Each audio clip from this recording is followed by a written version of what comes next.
경제를 읽는 스마트한 습관. 김윤경의 생생경제. 네, 3부 시작했습니다. 오늘 금요기획 주제는요, 의료수가입니다. 의료수가, 병원에 정말 많이 다니는 저도 이 말 들으면 헷갈리는 부분이 있는데요. 아리송합니다. 그래서 이 부분을 자세히 들려주실 전문가 한 분을 모셨습니다. 의료수가와 건강보험료, 정말 오르는 게 아닌가 지금 걱정들 많이 하시잖아요. 쉽고 완벽하게 공부해보는 시간을 마련을 했습니다. 잠시 후에 뵙겠습니다. 희망을 잃지 않았던 새터민 유진 씨에게 기프트카는 다시 설 수 있는 힘이 되어 주었습니다. 누군가에게 힘이 되고 싶다는 기프트카의 67번째 주인공 강유진 씨가 만드는 인형. 누구와 나누면 좋을까요? 여러분의 댓글로 추천해주세요. 현대자동차그룹. 2000년 이후로는 못 봤던 것 같은데요. 의료계가 다음 주 월요일에 파업을 하기로 했죠. 대한의사협회의 노한규 회장을 연결했습니다. 파업 예정일이 나흘 뒤네요. 네, 그렇습니다. 예. 이번에 의사들의 파업이 정부의 이제 원격 진료와 의료 영리화 정책, 그것 역시 이제 국민의 건강과 생명을 위험에 빠뜨리는 정책이죠. 그래서 그러한 정부의 잘못된 정책을 막기 위한 의사들의 파업이기 때문에 대한의사협회가 정부의 원격 의료와 영리법인 정책에 반발해 오늘 하루 집단 휴진에 돌입을 했습니다. 정부는 휴진 의원의 업무 정지 처분을 내렸고 의사협회는 2차 총파업을 예고했습니다. 대한의사협회는 조금 전 서울의협회관에서 기자회견을 열고 다음 주로 예고했던 집단 휴진을 유보하기로 결정했다고 발표했습니다. 그런데요, 의료 수가를 결정하는 건강보험 정책심의회의 구성이 의료계에 유리하게 바뀌었습니다. 그래서 의료 수가가 오르면 결국 건강보험료 오를 수밖에 없을 텐데요. 지금 수가가 낮다고 하는 것이 많은 국민들이 오해하시는 것이 수가를 올려야 된다, 수가가 낮다 그러면 국민이 내시는 의료비를 얘기하시는 것, 말하는 것으로 오해를 하시는데 그것이 아니라 건강보험공단의 부담을 얘기하는 것입니다. 그래서 수가가 낮을수록 국민의 부담이 커지죠. 이번 협의로 정부는 원하던 영리자회사 설립 또 원격 진료에 대한 합의를 얻었고 의료계는 수건사업인 의료수가 인상을 얻어낸 것으로 보입니다. 가운데서 이래저래 새우등 터지는 건 애꿎은 국민들 뿐인 것 같은데 정말 의료 대란이 일어날까 걱정을 했었습니다. 의사들이 파업까지 불사를 했고, 그래서 이제 보건복지부와 협의를 했는데요. 그때는 의료수가 얘기를 하지 않았다라고 하지만 지금 뒤에 남는 거는 의료수가 얘기뿐인 것 같습니다. 그리고 병원 갔다 오면은 실제로 우리는 돈 많이 드는데 왜 의사들은 덜 받고 있다라고 주장을 하는지 그 궁금증도 있고요. 그래서 이런 부분들을 전문가를 모시고 들어보도록 하겠는데요. 건강보험공단 재정운영위원장인 연세대 보건행정학과의 정형선 교수님 모셨습니다. 안녕하십니까? 네, 안녕하세요. 요즘 바쁘시죠? 네. 네. 지금 제가 처음 여쭤봤던 게 이제 의료 수가 얘기를 하면서 얘기를 시작을 했는데요. 이거 결정하시는 일 오래 해 오셨죠? 수가라는 것이 네. 이제 쉽게 얘기하면은 네. 의료 서비스에 대한 대가인데 그 중에 우리가 조금 복잡하지만 아무튼 환산지수라는 게 그 안에 일부분을 이루어요. 근데 그것에 대한 계약이 있고 네. 계약에 의해서 결정이 되는 거기 때문에 그 계약은 건강보험공단하고 네. 각종 의료 단체들 간에 이루어집니다. 그래서 거기서 이제 결정이 되는 거고 네. 재정운영위원회라고 하는 것은 그 공단과의 어떤 일정한 그 수가 인상에 대해서 가이드라인을 주고 하는 그런 조직이에요. 어쨌든 그러면은 그 협상을 하는 일도 해오셨고 그 지금 재정운영위원회도 계시니까 계속 의료수가와 관련된 일을 하고 계시네요. 어느 정도. 네. 그렇습니다. 네. 그러면은 이제 의사들이 진료를 하면은 건강보험공단에서 주는 게 의료수가잖아요. 네. 네. 아주 쉽게 그냥 얘기를 하면은 그건데 네. 다른 말로 설명할 수 있을까요? 예, 그러니까 이제 서비스에 대한 가격인데. 서비스에 대한 가격. 그 예. 안에는 지금 말씀하신 대로 공단에서 지불하는 돈도 있지만 네. 먼저 환자가 가서 얼마를 내는 돈도 있죠. 그죠? 네. 예를 들어서 우리가 감기가 들어서 진찰을 받으면 처음에 가서 초진의 경우는 계략적으로 한 15,000원 정도가 전체가 의사들에게 지불이 되는 돈이에요. 네. 그렇다면 그중에서 환자는 그 현장에서 한 30%에 해당하는 돈 정도, 그러니까 한 4, 5천 원 정도를 네. 내고 그 나머지 한 10,000원 정도는 건강보험공단에서 의사들에게 직접 지불하게 됩니다. 근데 네. 이 15,000원이 합쳐서 그 수가라고 할 수 있는 거죠. 아, 그러니까 이제 15,000원을 영수증에는 15,000원이 찍혀 있거든요. 아, 그렇죠. 근데 내가 내는 돈은 4,5,000원이고. 그렇죠. 그걸 본인 부담, 환자 본인 예, 부담이라고. 그걸 본인 부담금이라고 그렇죠. 하고 전체 15,000원 받아가는 것이 의료 수가다. 그렇죠. 그렇군요.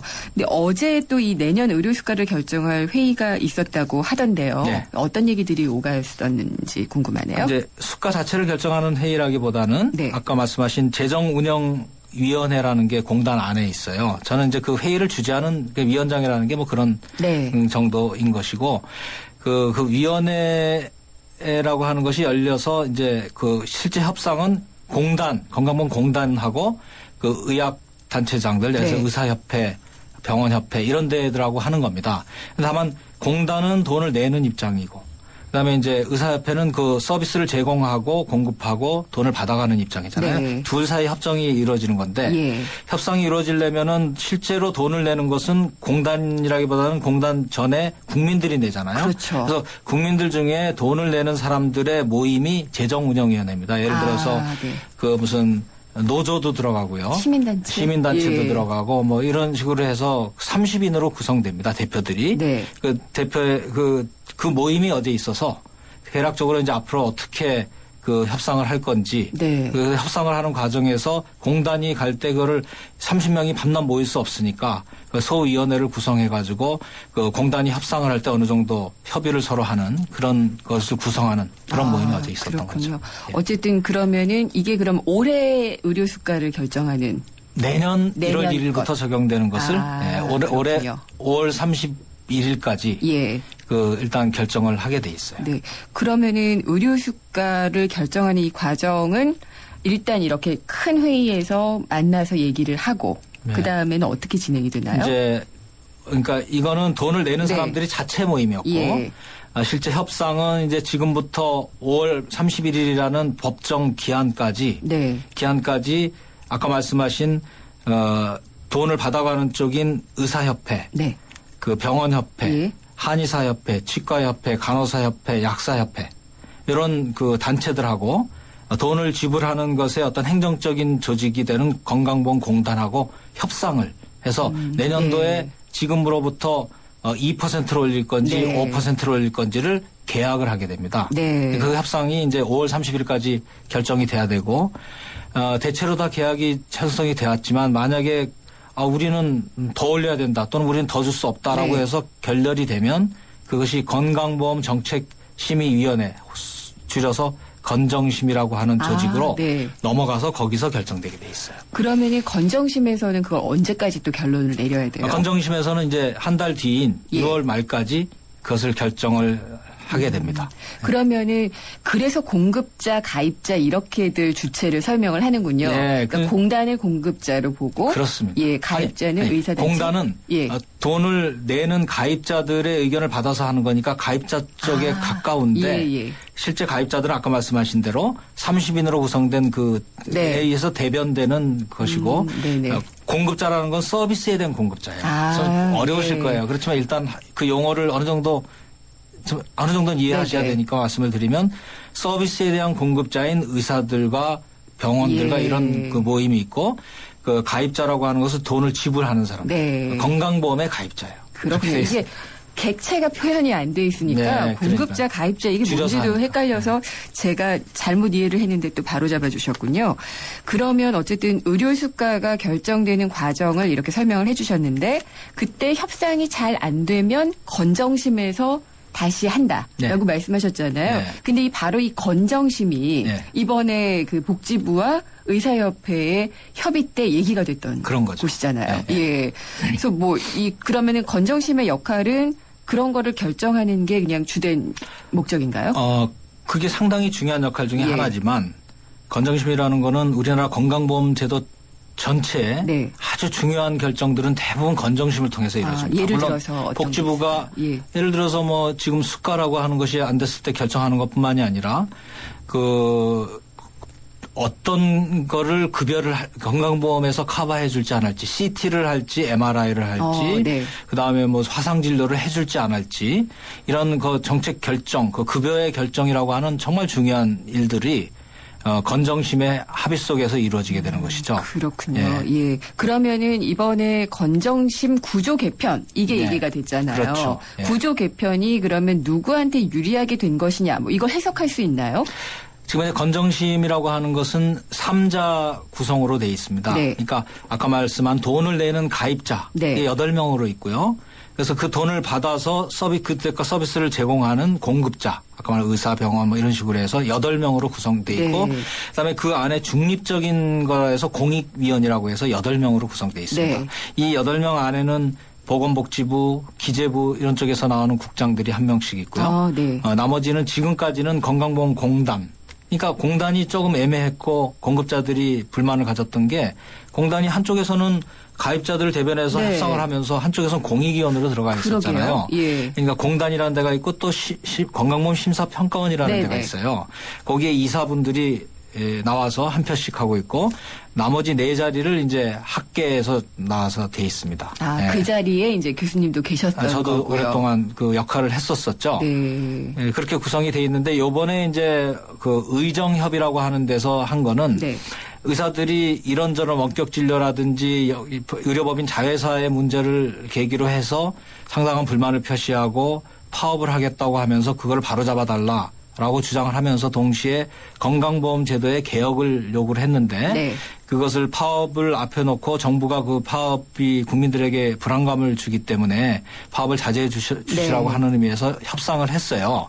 그래서 이제 협상에 나온 것이 바로 그 건정심이라고 하는 것이 8인데 이 공급자들이 보기, 그러니까 의료를 제공하는 네. 의사들이 보기에는 이 8명이라는 사람들이 사실 가입자랑 비슷하고 우리를 옥죄는 분위기다. 그러니까 이 네. 8명을 반반씩 해서 예. 돈을 내는 가입자들이 반 추천하고 네. 그다음에 서비스를 제공하는 우리들이 반 추천하겠다. 그러면 반반 아니냐. 이런 구도로 가겠다라고 한 것을 이번에 정부가 네. 파업을 막는다는 그 이유 때문에 동의를 해준 겁니다.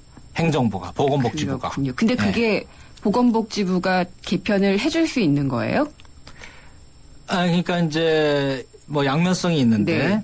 어떻게 보면은 보건복지부라고 하는 그 건정심의 한 위원이라고 하는 차원에서 볼 때는 그걸 약속할 수 있는 입장은 안 되고 그렇죠. 그러니까 마지막까지 책임질 수 있는 주체는 아니잖아요. 아니죠. 예. 근데 행정부이기 때문에 사실은 이 8명 구도라는 것은 이미 국민건강보험법에 나와 있기 때문에 입법권을 저희 국회에서 결정이 되게 돼 있어요. 그런 네. 의미에서는 보건복지부가 그 자체를 최종적으로 약속할 수는 없어요. 네. 하지만 다만 이제 보건복지부로서는 행정부의 일원이고 법안을 제출할 수 있는 권한이 있고 또 하나는 정부 여당과의 협조 속에서 네. 어느 정도 국회에 일정한 그 의견을 개진할 수 있다는 차원에서 이제 자기들이 그걸 노력하겠다라는 선인데 네. 좀 우려되는 것은 이 약속이 의사협회나 그 의사협회들이 사실은 동의를 얻고자 하는 그 회원들에게 의사들에게는 정부가 약속했기 때문에 그렇게 가는 것으로 이렇게 네. 인지를 할 가능성이 있다는 점에서 예. 상당히 우려를 하고 있습니다. 국민들도 그렇게 이해하게 되는 그렇죠. 경우가 많아요. 보도가 그렇게 됐는데. 그러니까 건정심 구조 개편을 복지부가 준 카드로 생각을 하는 거죠. 예. 근데 결국은 국회에서 이게 결정이 돼야 될 그렇습니다. 사안이라는 국회는 점. 어차피 민의를 네. 반영해야 되는 게 네. 우선이기 때문에 물론 공급자들도 민 중에 하나고 의사분들이 만족을 해야만 의료제도가 유지되는 차원에서는 아마 반영을 할 겁니다. 그렇지만은 네. 또 돈을 내는 사람들이라고 하는 것을 반영해야 되는 입장이 있기 때문에 네. 이것이 조정 과정을 거쳐야 되는 것이죠. 굉장히 설명을 잘 해주셔서 이해가 잘 됐는데요. 그러면은 이제 하여튼 이 파업과 또 파업에 대한 예고와 협의를 거치면서 네. 아까도 말씀드렸지만 남은 게 하여튼 이 의료수가예요. 결국은 의사들이 의료수가 올리려고 네. 건정심 개편이나 이런 것도 받아낸 게 아니냐라고 예. 얘기를 하는데 예. 의료수가가 정말 낮느냐 하면은 저희들은 병원비를 많이 내는 것 같거든요. 일반인들은. 예. 예. 그럼 많이 받지 않을까? 예. 의료수가가 과연 낮나? 이런 예. 이제 기본적인 의문이 들거든요. 예.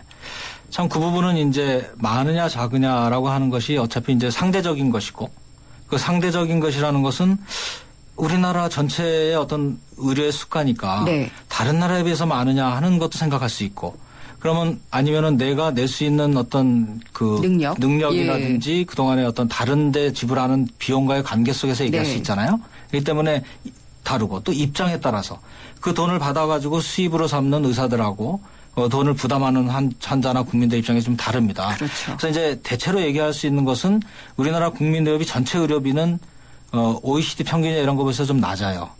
그런 의미에서는 전체적으로 국민의 부담은 좀 낮게 할 수 있는 그런 식으로 설정이 돼 있고 그것이 제도적인 측면에서는 우리나라 건강보험이 그래서 잘 돼 있다라고 설명하는 것 중에 하나입니다. 미국에서도 그렇게 얘기를 그렇죠. 했죠. 미국은 예를 GDP의 17%랑 부담을 하는데 우리나라는 7.4%거든요.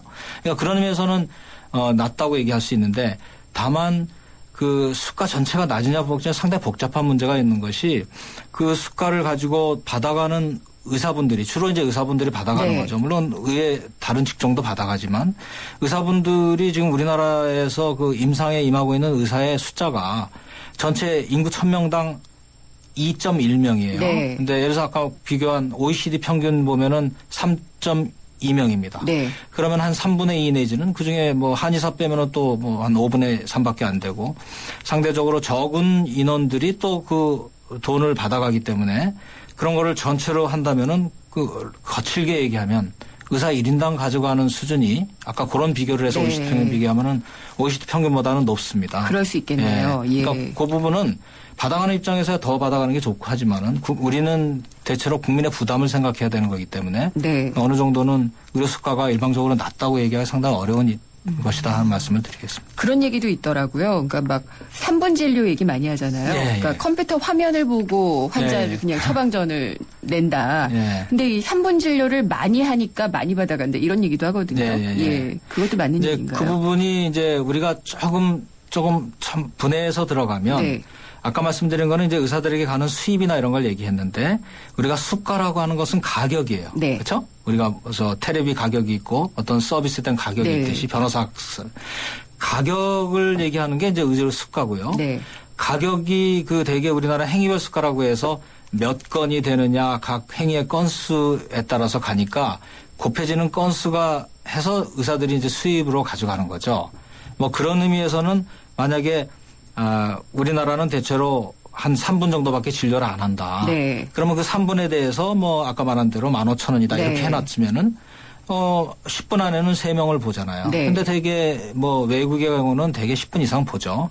한 20분까지도 보고 그러면 그동안에 7명, 8명 본 것과 3분 진료를 같은 수가로 얘기할 수는 없는 거죠. 그러니까 단가는 우리가 낮아도 그걸 통해서 행위가 붙으면서 건수가 붙으면서 가져가는 수입을 생각할 때는 또 낮은 게 아니에요. 그러나 우리 그 국민들은 전체적으로 부담하는 거를 봐야 되니까 그런 의미에서는 우리 많이 내고 있는데 근데 왜 낮다고 하느냐 이런 측면이 나오는 거죠. 뭐 그 외에도 비급여니 여러 가지 많은 설명이 있지만은 일단 우선 그것부터 말씀을 드리겠습니다. 그러면은 그러니까 이렇게 비교를 할 때는 그러니까 의사의 수라든지 이런 걸 볼 때는 우리가 의료 수가가 낮다고 볼 수는 없다 평균적으로. 그러니까 이제 얘기를 의사들이 가져가는 돈이 가져가는 돈이 낮다고 볼 수는 없다. 너무 적다라고 얘기할 수는 없다라고 하셨는데요. 그러면 만약에 이 의료 수가가 낮다라는 주장을 계속 해왔기 때문에 이번에 건정심 구조 개편이니 뭐 이런 이 논의 과정을 통해서 의료 수가를 높이자. 뭐 이런 얘기가 나올 수가 있잖아요. 그렇게 되면 건강보험료도 오르죠.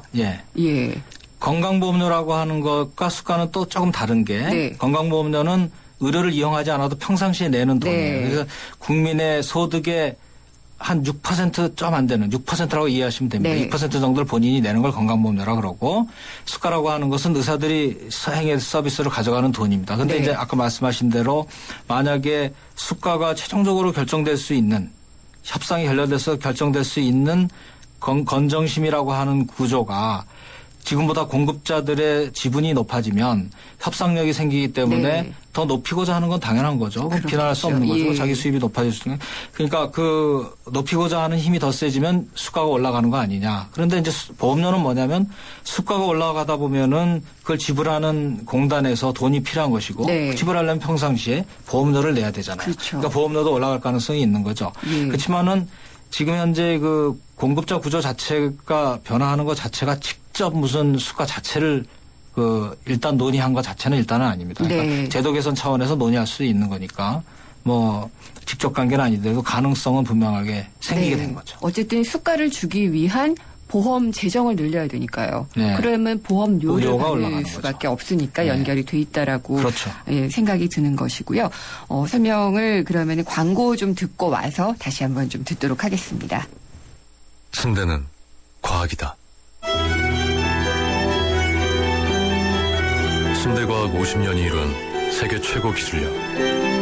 배우던 나라에서 가르치는 나라로 우리 침대에서 자기 할 것이다. 전 세계인을. 에이스 침대. 네, 금요기획 오늘은 의료 수가에 대해서 알아보고 있습니다. 의견 있으시면은 문자나 앱을 통해서 주시고요. 잠시 후 4부에서 뵙겠습니다. 살아있는 뉴스 깨어있는 방송 한국의 뉴스 채널 YTN 뉴스 FM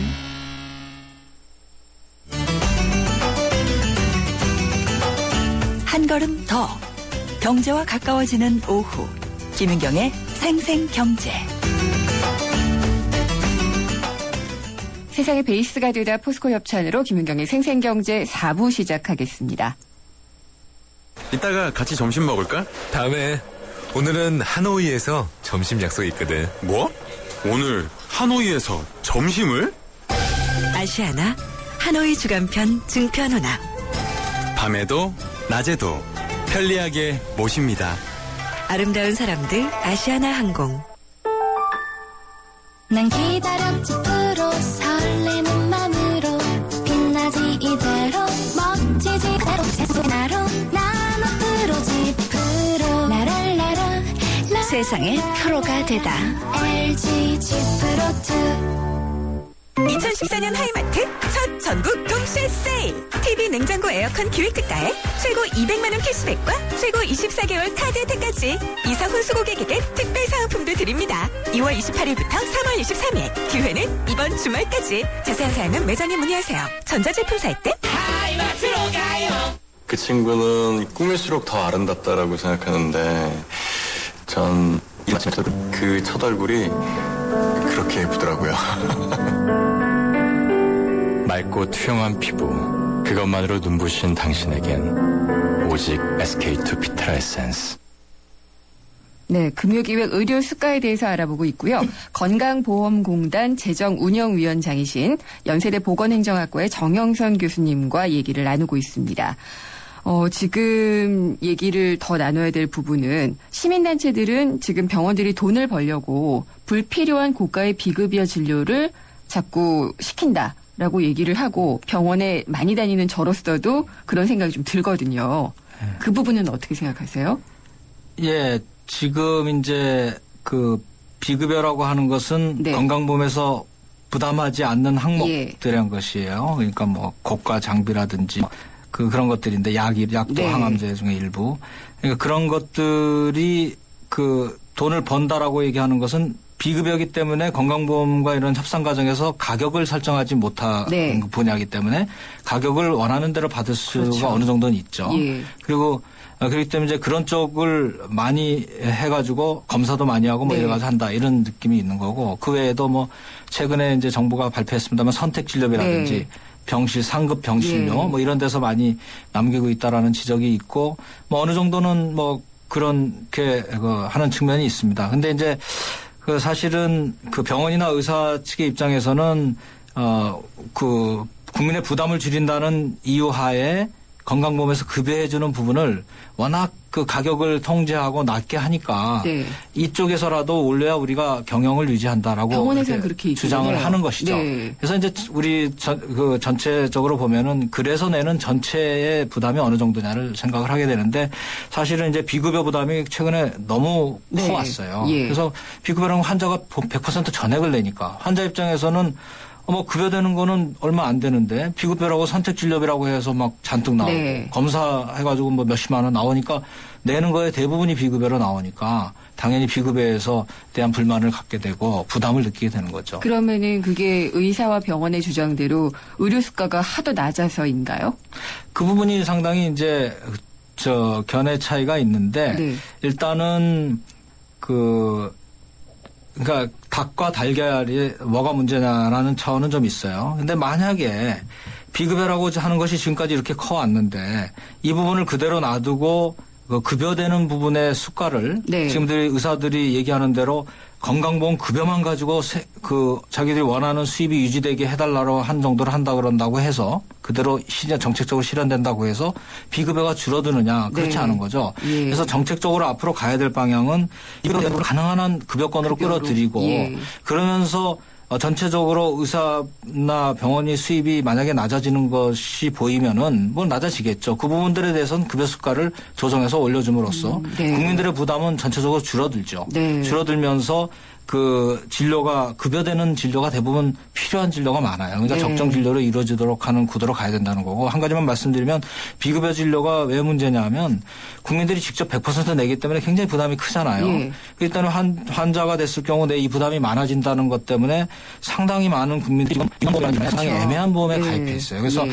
1인당 뭐 3개 이상씩 들기도 하고 그래서 그 부담이 건강보험 부담보다 더 크고 그러나 실제로 자기에게 돌아오는 혜택은 건강보험에 비해서 뭐 반의 반도 네. 안 되는 겁니다. 그러니까 지금 비급여분이 이렇게 많을수록 그 국민의 부담은 너무 커진다는 점에서 이 부분을 가지고 이걸 많이 해야 돈이 들어오는 구조라고 하는 자체가 네. 뭐 굳이 공급자를 비난할 것 없이 예. 제도적으로 문제가 있는 것이고 그래서 최근에도 정부에서도 4대 중증질환에서 전부 비급여로 있는 걸 급여권으로 끌여서 선택진료비도 없애고 하겠다라는 정책 방향을 설정하고 가고 있는 거죠. 그러니까 이 비급여 부분을 급여 쪽으로 끌어들일 수 있는 주체는 그러면은 보건복지부인가요? 그러니까 이제 그게 바로 말씀하신 대로 예. 보건복지부가 실무적인 뒷받침을 하지만 예. 최종적으로 결정을 하는 것은 건강보험정책위원회라고 하는 네. 건정심이라고 하는 합의기구에서 합니다. 건정심에서. 거기에는 예. 의료의 전문가인 의사들이 참여하고 네. 돈을 내는 가입자가 참여하고 그 양자 사이에서 중립적인 입장에 있는데 그중에 하나가 복지부입니다. 네. 그렇지만 실제로 이제 운영되는 거는 사실상 책임을 지고 있는 복지부가 많은 그 안에 올라오는 아젠다를 설정하는데 제일 그래도 영향력이 크다고 봐야죠. 그렇겠죠. 네. 건정심이 그래서 참 중요한 그런 거군요. 겁니다. 그래서 예. 그 구성에 대해서 이렇게 공급자들이 민감한 것이 네. 그런 급여의 결정 여부가 수입에 굉장히 직결되고 네. 아까 말씀하신 대로 그 가격 단가를 결정하고 네.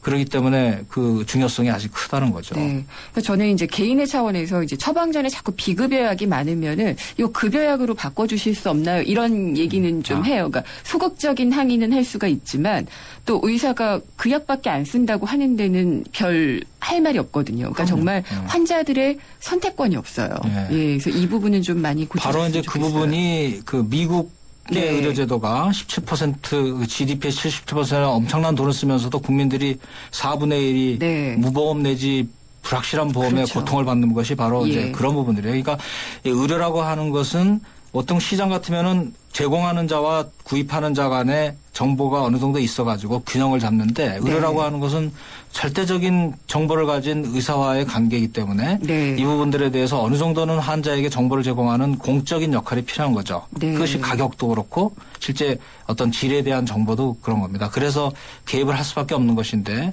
보통의 시장을 생각하는 의사분들의 입장에서는 왜 우리들 구매와 이런 관계인데 이것에 개입해가지고 정부가 가격도 자꾸 이렇게 저렇게 얘기하고 우리 같은 전문가들 놔두고 하느냐고 굉장히 답답해하는 거죠.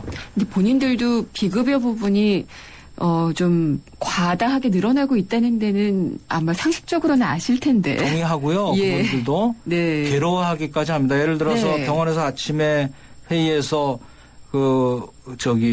CT MRI를 네. 어느 정도 찍어야 된다라는 그런 정보 보고 당신을 통한 수입이 얼마다라는 예. 얘기를 들었을 때는 의사분들도 저 하루에 오전에 100명의 환자를 예약돼 있다 그러는데 어떡하겠습니까? 의사분들도 그런 상황이 있는 게 괴로웠지만은 뭐 여러 가지 경영이라는 생각하니까 네. 이제 그걸 따르면서 이게 저수가 때문에 그런 거 아닌가라고 해서 굉장히 불만을 갖는데 네. 이런 어떤 정책이나 이런 것에 대한 전문가는 아니잖아요. 의사라고 그렇죠. 하는 것이. 예. 그 현장의 의료에 대한 서비스의 전문가니까 그러니까 그런 내용들에 대한 구체적인 원인은 모르면서 네. 자기들의 저는 과중한 업무 네. 거기서 그런 것에 대한 불만들이 이제 정책 결정하는 정부나 이런 것에 이렇게 작용을 해서 뭐 스트라이크까지 나오고 파업을 네. 하겠다고 나오는 거죠. 하지만 내막을 좀 그러게요. 알면은 서로 이해가 될 텐데. 예. 교수님 말씀과 지금 방송을 의사분들이 좀 많이 들었으면 좋겠다는 생각이 좀 들어요.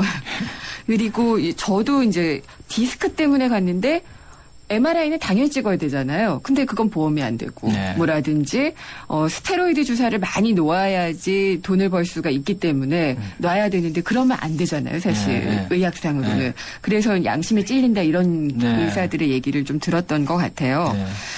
그리고 이제 저희가 복지와 증세 얘기를 할 때도 복지를 많이 받으려면 세금은 우리가 더 내야 되잖아요. 네. 그런 것처럼 의료 서비스도 잘 받으려면은 네. 사실은 우리도 보험료 조금 더 낼 수 있죠. 네. 그런 정도의 국민의 의식은 다 있다고 보는데 네. 근데 납득이 가는 합리적인 과정이라든지 설득이 없다. 이게 이제 또 국민들의 불만이거든요. 이제 가정이 뭐 없다고 이렇게 단언할 수는 없고요. 네. 근데 건정심이라고 하는 것이 그래서 3자 구조를 통해서 가입자 대표가 3분의 1로서 이렇게 부단히 노력을 하고 있고. 근데 이제 아까 보험료도 낼 수 있다고 했는데 사실 우리나라 보험료가 6% 정도 되는데 네. 봉급에 서구 국가들은 공보험에서 한 15% 내요. 엄청난 네. 돈을 내고 있습니다. 예. 근데 그런 거가 우리가 적게 내는 거기 때문에 뭐 좋은 것이 아니고 사실은 그러기 때문에 나머지 부분들의 상당 부분은 우리가 민영보험에다가 내고 있는 거예요. 네. 기급여도 우리가 감수해야 되고. 감수해야 되고요. 예. 그러니까 그런 부분들이 사실은 본인에게 돌아오는 돈은 오히려 건강보험에 낸 것보다는 실제로 본인에게 미치는 영향이 다 누수가 더 많기 때문에 그렇겠죠? 예. 건강보험료를 차라리 좀 더 올려서라도 네. 급여권으로 끌어들이고 의사들에게 건강보험 수가를 올려줘서 가게 하는 네. 그런 구도가 오히려 국민을 위해서도 나은 거죠. 그래서 아까 같은 구도를 예. 말씀드리는 거죠. 교수님처럼 이런 의견을 갖고 계신 분들이 건정심에 많이 계신가요? 그럼요. 건정심에서는 그런 논의를 하는데 네. 물론 이제 그것이 아까 말씀드린 대로 닭과 달걀의 문제가 있어요. 그래서 네. 의사분들은 수가들을 이런 상황에서는 우리가 어떻게 비급여나 이런 걸 안 할 수 있겠냐고 주장하는 네. 거고 이제 돈을 지불하는 쪽에서는 그럼 그걸 그대로 남겨놓고 어떻게 하느냐는 거에서 서로 이렇게 타협을 해나가면서 조금씩 쌓아 나가야 되는데 네. 그런 과정에서 뭐 과거에 여러 가지 의학 분업이라든지 이런 어떤 정책 갈등 때문에 네. 그 갈등이 계속 지금 공급자와 가입자 내지 정부 사이에 남아서 네. 그래서 그 극한적인 형태로 지금 가고 있는 것이고 그렇군요. 저는 건강보험을 내는 것의 수혜자예요. 사실 그렇기 네. 때문에 더 낼 수 있다라고 제가 자신 있게 얘기하는 것 같은데 그렇게 많이 내지만 뭐 서구에 비해서는 적지만요. 네. 1년에 병원 한 번 안 가시는 분들은 보험료가 너무 아깝다고 얘기를 하시거든요. 근데 이제 보통 이렇게 병원에 자주 가는 사람, 안 가는 사람 이렇게 해서 공적 보험료에 차등을 두는 경우가 뭐 해외에는 있나요? 예, 해외에 이제 공보험의 경우는 뭐 차등을 설령 둔다 하더라도 미미한 것이고 그런 거의 예. 그런 건 이제 없다고 보는 게 오히려 정확한 답이고요. 네. 예를 들어 뭐 싱가포르 같은 경우는 자기가 평생 가져갈 수 있는 어떤 돈을 자기가 관리하는 시스템으로 돼 있어요. 그 대신 거기에 네. 보험료는 자기가 일정한 걸 반드시 내야 되는 거죠. 그러니까 예. 좀 덜 쓰면은 나중에 이렇게 환급? 쓸 수 있는 그런 게 있기 때문에 그런 예. 점에서는 이제 일부 예가 되는데 사회보험은 우리나라 사회보험으로 출발했고 그렇기 때문에 그 사회 연대 차원에서 네. 서로 많이 낼 수도 있고 적게 낼 수도 있지만 능력에 따라 내고 그리고 받아가는 것은 병에 걸린 사람이 더 많이 받아가는 구조를 통해서 네. 이것을 어느 정도 연대 의식이라든지 이런 걸 가지는 겁니다. 그래서 내가 의료를 덜 이용해서 보험료 낸 것만큼 못 가져간다는 것을 억울하다고 생각하기보다는 그만큼 건강할 수 있다는 점에서 좋게 생각해야 되는 것이고 그것이 사회 연대를 통해서 다른 사람 네. 실제 병에 든 사람에게 도움이 된다는 차원으로 받아들여야 되는 거죠. 네. 그리고 이제 교수님 말씀하신 것들을 제가 기사를 통해서 본 걸 보면은 원격 진료 이번에 그러니까 파업의 이유였잖아요. 원격 진료에도 반대. 네. 그다음에 영리 자법인 설립에도 반대. 가 이제 의사협회의 주장이었어요. 예. 근데 교수님은 원격 진료는 찬성을 하셨고요. 예. 영리 자법인 설립에 대해서는 약간 부정적이셨던 걸로 네. 기억을 해요. 네, 제가 근데 그 부분을 설명해 얼마나 설명할 시간이 있는지 모르겠는데 이게 네. 뭐 참 배경 지식이 있어야만 좀 알아들 수 있는 부분이 좀 있어요. 가능한 한 쉽게. 간단하게 원격 진료라고 하는 거는 이제 의사와 환자가 직접 네. 진료를 하는 건데 물론 이제 의사분들이 우려하는 거는 그러면은 뭐 스마트폰 진료니 뭐니 하면서 네. 이거 제대로 판단하기 어려운 상황에서 되지 않냐는 걸 우려하는 건데 물론 그런 우려가 나올 정도의 세팅을 하면 안 되는 거죠. 그건 당연히 정부가 그런 것이 나오지 않도록 어떤 그런 것이 이루어질 수밖에 없는 상황들이라고 하는 걸 만들어줘야 되는데 제가 찬성한 것은 그런 원격 진료만이 아니라 우리가 현대 기술이 스마트폰이나 뭐 이런 걸 통해서 맵박과 초음파 뭐 이렇게 검사까지 다 네. 할 수 있는 이런 정도의 의료기술이 지금 발달하고 있는데 이런 의료기술이 발달하는데 과거 청진기만 들고 하던 과거에 이런 거에 남는 거 아니잖아요. 그래서 의료기술이 의료제도에 접목할 수 있는 어떤 기반이 되려면 법적으로 그 부분을 잘못했다 형사처벌 당하는 구조를 놔둬서는 안 된다는 차원에서 네. 의료의 발전적인 우리가 파괴적 혁신이라고 부르는 그런 발전을 위해서는 그 부분을 풀고 다만 의사분들이 우려하는 식의 어떤 대면 진료가 줄어들면서 네. 생기는 문제는 제도적으로 고쳐 나가야 된다. 이번에 시범사업을 통해서 하겠다는 건 뭐 그런 점에서 네. 잘 된 것 같고요. 그다음에 영리자회사라고 하는 것은 예. 제가 이제 사실 보통은 잘 이해를 못 하시는데 의료법인이라는 게 있고 네. 우리나라에서 허가한다는 건 영리법인이 의료기관을 개설 못하는 거예요. 네. 그렇지만 의원 개인들이나 이렇게 하는 거는 사실 영리성을 지니는 거고 법적으로. 그러니까 다 이익을 내기 위해서 하는 그렇죠. 거죠. 그건 뭐 예. 영리법. 돈이 남으면 세금만 내면 본인 걸로 할 수 있는 게 영리고 의료법인은 비영리인데 그것이 안 되는 것은 돈이 남아도 재투자를 해야 되는 네. 거예요. 그 의협에다가. 네네. 자, 그런데 지금 문제는 이제 의료법 33조 1항에 나오는 5가지 개설 주체 중에 두 번째 항목인 의료법인이 네. 영리법인을 자회사로 둘 수 있게 지금 정부가 한다는 거죠. 그것은 그동안에 상속세를 면제받는다든지 여러 가지 혜택을 받으면서 형성된 재산이 네. 영리 자회사라고 하는 그 상행위에 투자됨으로써 누수될 수 있는 가능성이 법적으로 보장이 되고 있습니다. 그래서 그 부분들이 그렇다고 해서 그게 무슨 투자 활성화에 큰 효과가 없는데도 마치 그렇게 되는 것처럼 어떤 경제부처의 논리에 네. 따라서 그 의료제도의 어떤 획을 건드리게 되면 의료제도의 문제라든지 상속세나 이런 문제들이 굉장히 흔들린다. 예. 그래서 효과도 그렇게 크지 않은 것을 이런 것을 건드려서 더군다나 이걸 가지고 의사협회에서 또 파업의 어떤 이유로 내세울 정도까지 할 거 있느냐라는 차원에서 제가 그 부분을 반대하는 겁니다. 그렇군요. 근데 의사들의 소득 수준도 궁금하거든요, 사실. 네. 그러니까 뭐 개인 병원을 하시는 분과 정말 뭐 봉직 의사와 뭐 다 다르겠지만은요. 소득이 우리는 많다고 생각하잖아요. 예. 사자 들어가는 직업. 그렇죠. 예. 예. 많지 않나요? 예.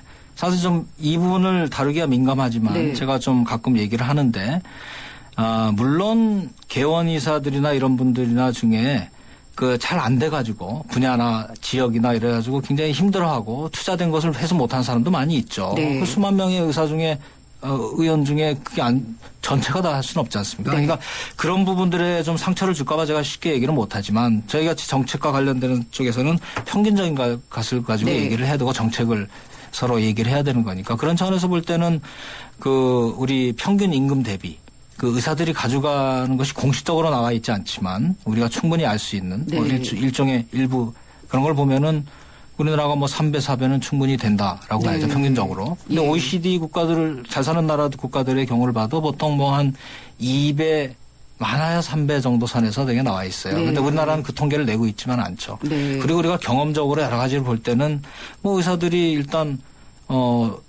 사회에 선호되는 직장이고 그렇기 때문에 지금 현재 과거보다 훨씬 더 갈수록 네. 우수한 학생들이 의대를 가는 것도 그렇고 네. 병원들이 날로 커지고 병상을 1년에 10,000병상씩 한강 주변에 네. 설립하고 그 첨단 장비들을 들여오고 매일 암센터니 확장하고 호텔 같기도 해요. 그렇죠.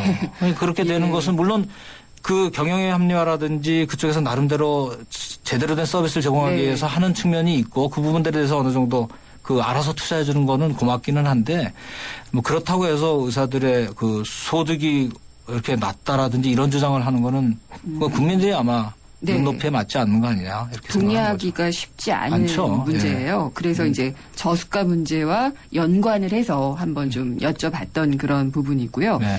전공의들 같은 경우에 네. 이번 파업에 참 많이 혼란스러웠을 것 같아요. 네. 본인들은 이제 개업을 하느냐, 네. 병원에 남느냐, 이런 것들을 결정을 해야지 되잖아요. 그러니까 네. 미래 자기 모습을 그리면서 고민을 많이 하지 않았을까 그렇겠죠. 싶어요. 예. 예. 그것도 그렇지만 지금 이제 전공의들은 사실 두 가지입니다. 그러니까 주로 이제 수련이니까 인턴. 네. 배우는 과정이 예. 있는 거죠.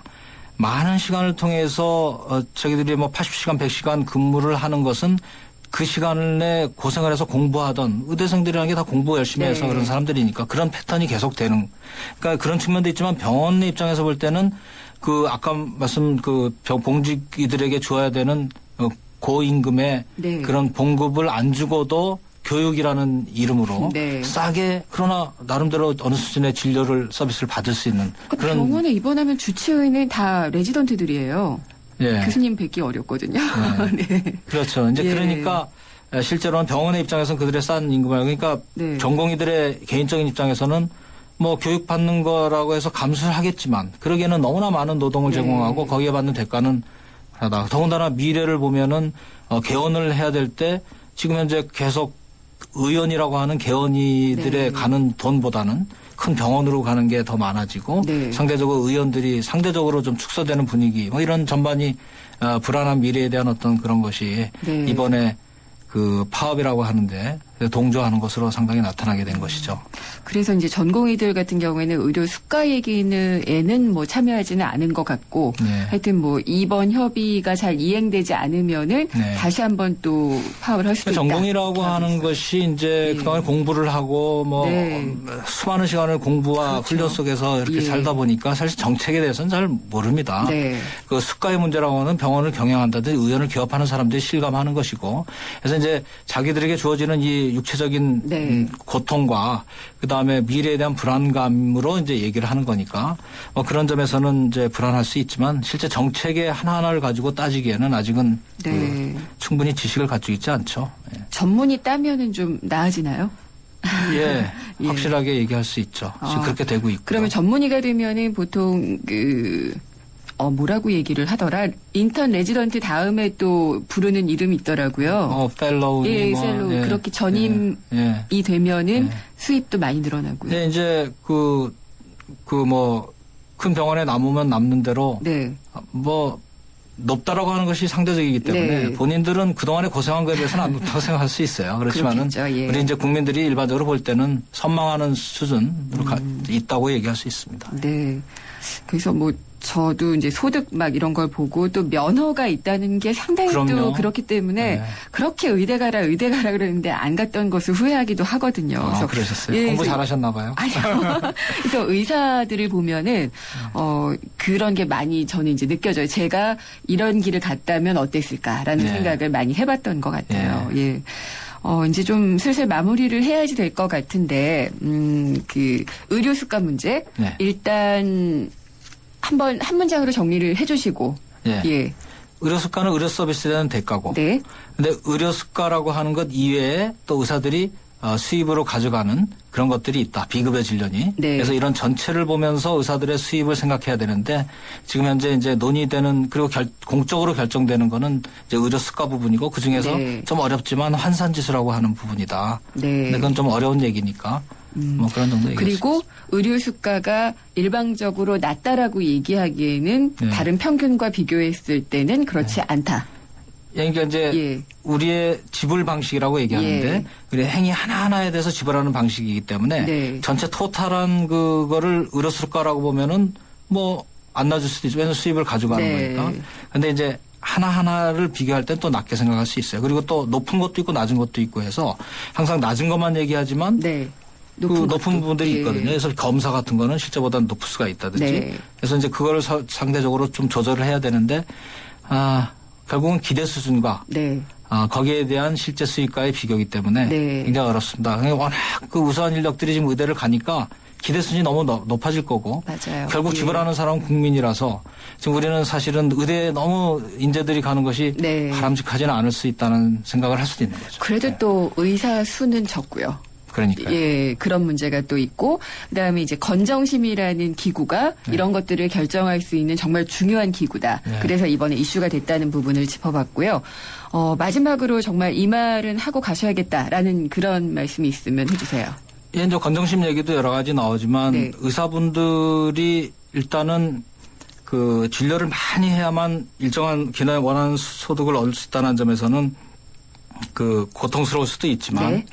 전체 국민이 지불하는 어떤 서비스에 대한 대가라는 점에서는 지불자들의 그런 그 부담도 있다라는 점을 네. 생각해서 그 정책 형성 과정에서 서로 이렇게 그 서로를 듣는 네. 그런 과정들 또 예. 정부 또한 마찬가지고 예. 이런 과정을 통해서 바른 길을 찾아놔야 되겠죠. 알겠습니다. 오늘 말씀 잘 들었습니다. 감사합니다.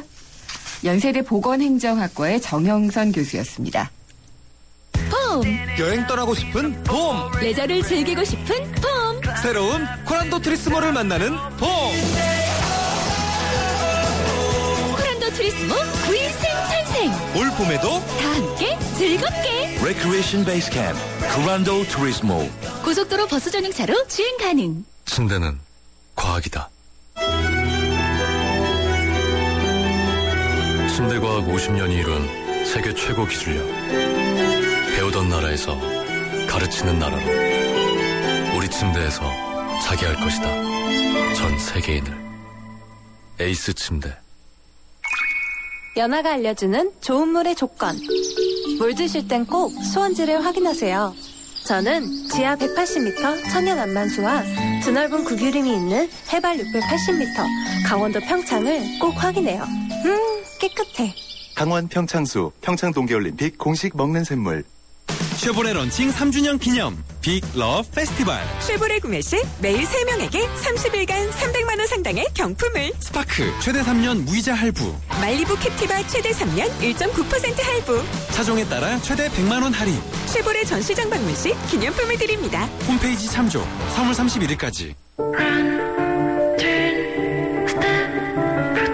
30년 7세대의 역사와 함께 소나타의 본질을 직접 체험할 무대 소나타 모터쇼 3월 25일부터 30일 코엑스 비투홀에서 본질로부터 소나타 New thinking, new possibilities. 현대자동차. 의료 수가 얘기 잘 들어보셨나요? 오늘 그 얘기로 마지막을 하고 한 주도 함께 해주셔서 감사합니다. 김윤경이었습니다.